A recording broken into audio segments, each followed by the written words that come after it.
Hello, so Anasazi or Pueblo flutes, what is it and what are they?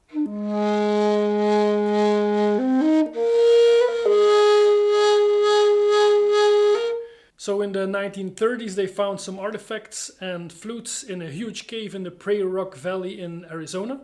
And these flutes were carbon dated back to about 500 AD. These flutes are open-end flutes. This means it's just an open tube and you have to have a special embouchure or playing technique to get sound from the edge of the open tube.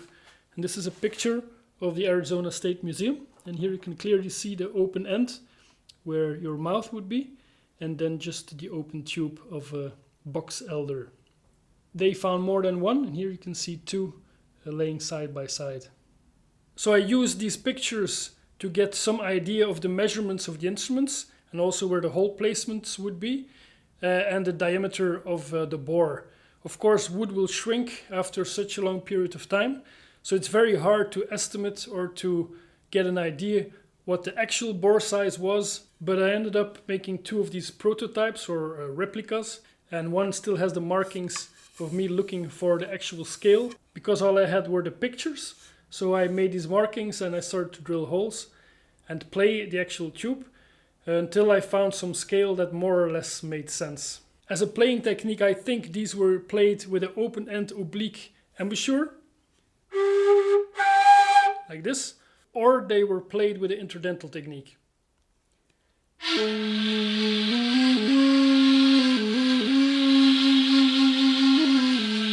So I used this first one, which I made from a hand-drilled piece of elderwood, and I made the second one, also a hand-drilled piece of elderwood, and made some line carvings in it and adjusted the tuning. So this is already a modified version of the original artifacts, but still I consider this my replica of the original flutes.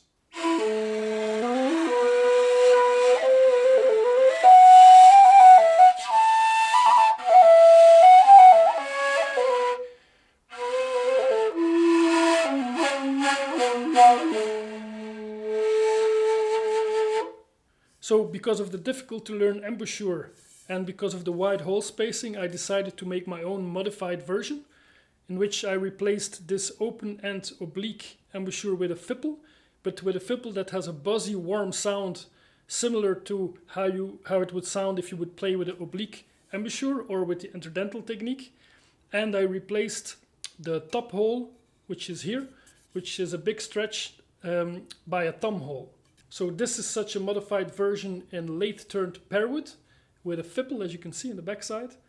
And it only has the 5 playing holes in the front, and the 6th has been set on the backside as a thumb hole. And the sound of this one.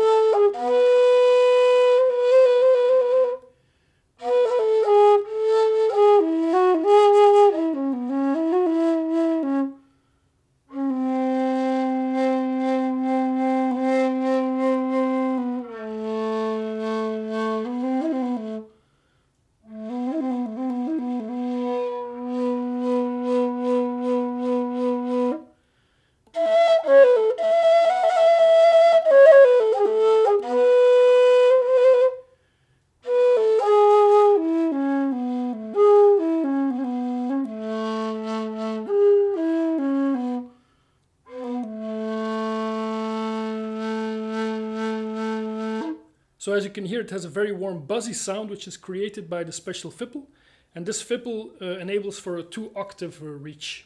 So this one is key of A. You can play it with your fingertips, but for bigger flutes like this, a piper's grip is required or recommended for a comfortable grip. So this is the scale of the first octave.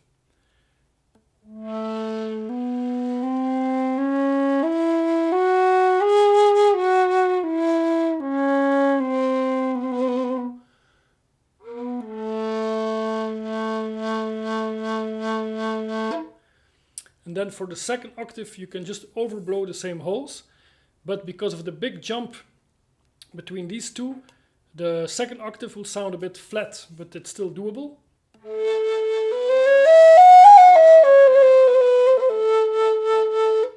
Personally, I prefer to overblow the bottom holes to get the same notes in the second octave.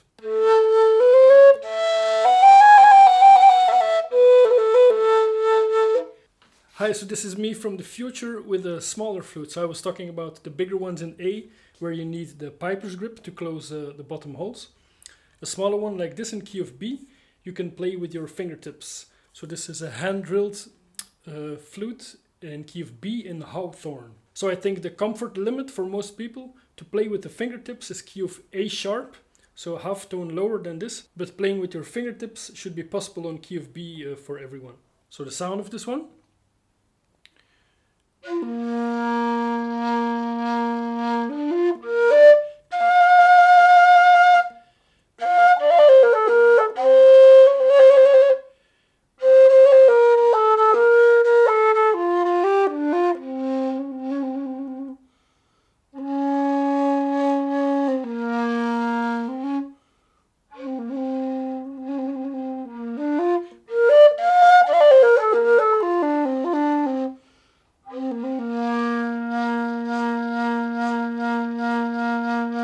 So back to the video. So let's compare some different flutes. The first one is a hand-drilled flute in key of A in maple wood. This is soft, light European maple.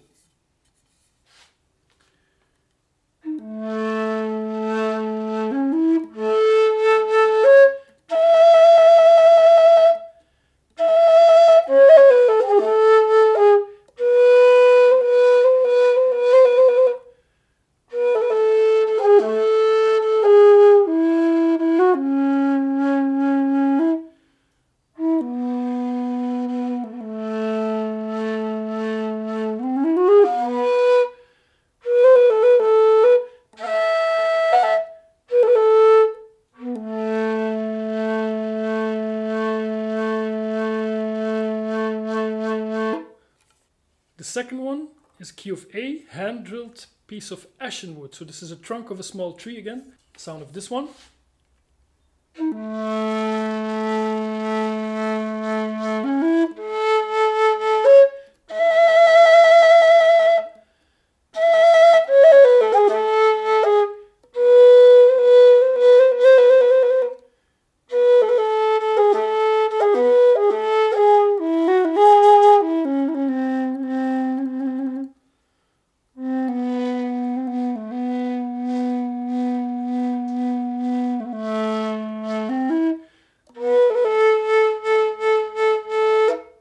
Hand-drilled ashen wood. So this next one is really special in my opinion. It's in key of G, hand-drilled dogwood, but the bark was eaten by a rabbit or some other rodent in wintertime, and the trunk tried to re-heal itself. So it left this scar in the bark, but the teeth marks of the animal are still visible in the wood itself.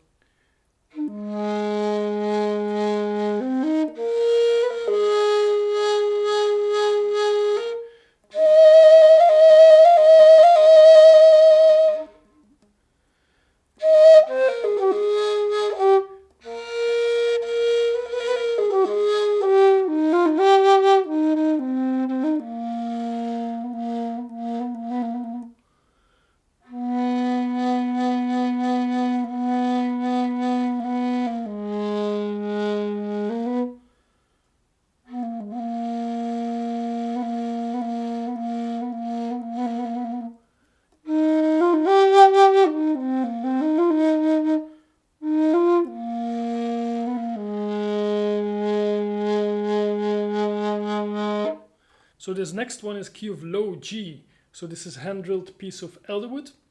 And this is the largest version I make because the playing comfort is at the limit here. So you cannot play it with your fingertips anymore because it would hurt your wrist or your arm. So piper's grip is really required to play these very big ones. So the sound of this one.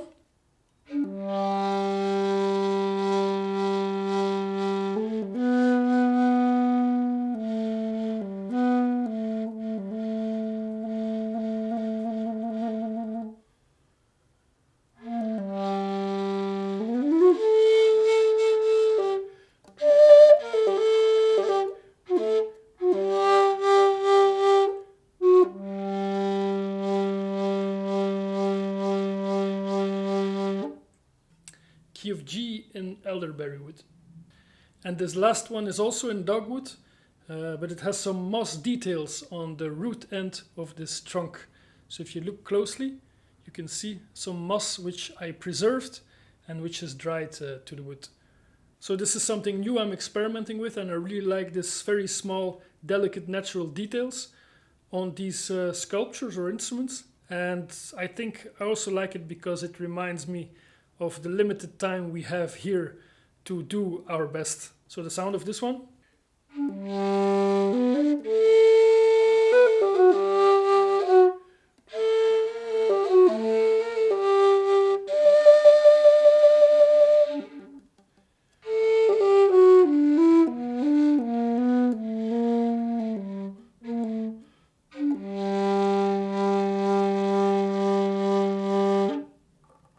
So I'm really curious which of these keys you like the best sound-wise, and if there was one particular instrument you preferred over the others, you can let me know in the comment section below. Or if you have other questions, just put them down below. I'll try to read and answer all. See you next time. Ciao!